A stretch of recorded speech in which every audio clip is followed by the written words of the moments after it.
What is your favourite motif in your art? So these are shapes that you go back to again and again. Now today I wanted to discover what your favourite motifs are, and if you aren't sure what they are, I'm going to help you to recognise them, or maybe there are some that you didn't realise you had. I'll help you with that too. Then I have some tips to help you break out of your motif ruts.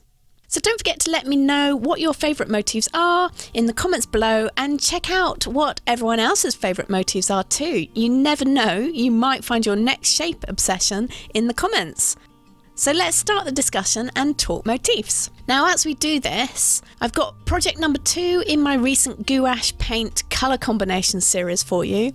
I'm actually using one of my go-to motifs in this, which is a stylised retro flower shape. And that's what kind of got me on to thinking about motifs today. I've already shared projects number 1, 3 and 4 in this 4 project series in my last 2 videos, where we talked about how to practice your art, and then we also talked about where we all get our ideas from. So do catch up with those 2, and I've linked them in the cards and also in the description. And also don't forget to read the comments for those, especially the one where we're talking about our ideas. And a massive thank you to everyone for your input. You are such a creative group, and it's great to share and help each other out. Now I've mentioned before on my blog that I have a few motifs that I keep coming back to. Perhaps the ones that you might recognise if you know my work are things like hearts, stars and circles. I do tend to use these motifs repeatedly. And this is not so much about style today or about themes, but more about repeating patterns. And perhaps we can talk about style and themes in other videos if you like, so let me know. For me, I feel really comfortable with my motifs, I'm attracted to them, and that is why they just keep turning up in my work, which is great as they are well practiced, and it means that if I need a focal point for a project on a deadline, then I have several at my fingertips. So how do you spot your motifs? Well, the simplest way is to go back over your work and see what shapes and designs keep reoccurring. Don't just look at the obvious focal point ones, but also look at your backgrounds, other shapes or designs that you just keep seeing over and over again. Another thing to do is to check out your collection of ideas. Just as we chatted about in the last video, don't forget to sketch, photo and note down the ideas and inspiration you get as you move about your day. Then when you look back over this curated collection of ideas, look out for anything that just keeps cropping up. Is there a shape that you're just so attracted to and it just keeps turning up in several photos, for example? Now I started to realise that concentric circles were a thing for me when I looked back over some old work, and also some photos as well that I'd snapped for inspiration. I mean, I always knew that I liked drawing circles, I mean, who doesn't? But I've been drawing concentric circles recently and I thought it was a new motif. Until I looked back and I realised that these have been cropping up again and again over the last few years, well actually quite a few years now, and I hadn't spotted it. Once you realise that there is a motif that is bugging you and keeps reoccurring, then you can practice it with more intention and work on it to make it truly yours. Or conversely, work it out of your system so that you can move on and move away from it. But what about trends? How do they influence your motifs? Now I'm pretty sure that they do, and I know this myself. I keep thinking that I want to draw a feather, but feathers were such a big trend a couple of years ago that I actually try not to draw them. They may crop up from time to time in my work, but I don't want them to become a thing because basically I don't think there's anything I can do to them that hasn't already been done. And it's hard not to be influenced by trends. You would pretty much have to go around with a bucket on your head not to be influenced by them in some way. But if you can add to a trend or lead a trend, then why not? That's great. So when you look back over your work and you're looking for your motifs, dig deep.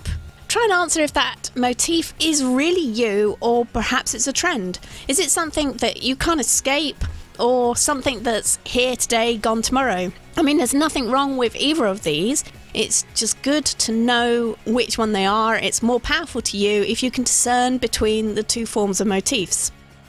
And it kind of brings us on to breaking out of motif ruts. If you want to improve your art, then more often than not, you will need to get out of your comfort zone, let go of your comfort blankets, and push through your boundaries to level up. And let's face it, some of our motifs are definitely our comfort blankets. I mean, I know they are for me. As I've already said, I mean, I go back to my shapes and motifs, particularly if I'm faced with a deadline and I need to get something finished quickly. Now, I'm not saying it's a bad thing, but sometimes you just want to push beyond it, don't you? So when I want to break out of a motif rut, I spend a little time free sketching new shapes and patterns and doing an exercise like trying to cover a page in my sketchbook without repeating a shape or a pattern. And of course, steering away from my usual motifs. Do it a few times, then look back and see if there's any new motifs that just pop out at you. And you might have to fill a few pages before something pulls on your motif heartstrings. But something will, and you often need to work through a lot of ideas to get the one that really does it for you. But it's like anything else, the more you practice this, the easier it gets. And a lot of you also commented on the fact that you feel more creative with the more work that you do, which is true, and a lot of people feel like that as well. So do the work, and it just gets easier, like training a muscle. Now, another tip that I would share would be to start looking at the small details. Go through some of those curated ideas again. Look at the photos you last took. Look at the backgrounds. Look at the small details. Are there any shapes and motifs that you can adapt and use in your next piece? Then try them out for size. Sketch them, paint them, digitalize them, whatever it is that you do.